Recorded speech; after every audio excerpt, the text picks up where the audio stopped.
Welcome to this video about using annotations in Simcenter Flotherm 2019.2.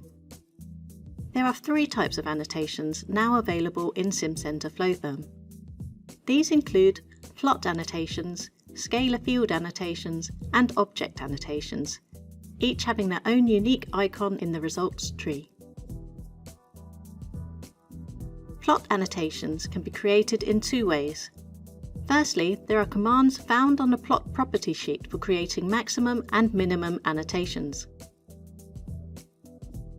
This can also be done by right-clicking on the plot node. Secondly, this can be done through entering annotation mode and moving the mouse cursor over a plot. This brings up a valued tooltip, which, when clicked, will turn the tooltip into a plot annotation. Scalar field annotations can be accessed through selecting any scalar field from the results tree. Similarly to plot annotations, there are commands available to create maximum and minimum annotations through using the two buttons shown. This can also be done through right-clicking the scalar node from the results tree.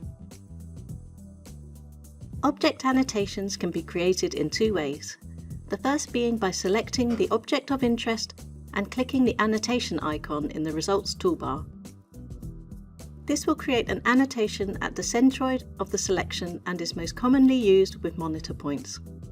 Secondly, by entering annotation mode and moving the mouse cursor over the geometry, a tooltip appears to show the object name and surface temperature under the mouse. Click to turn the tooltip into an annotation. Thank you for watching this video. For more information, please visit our website.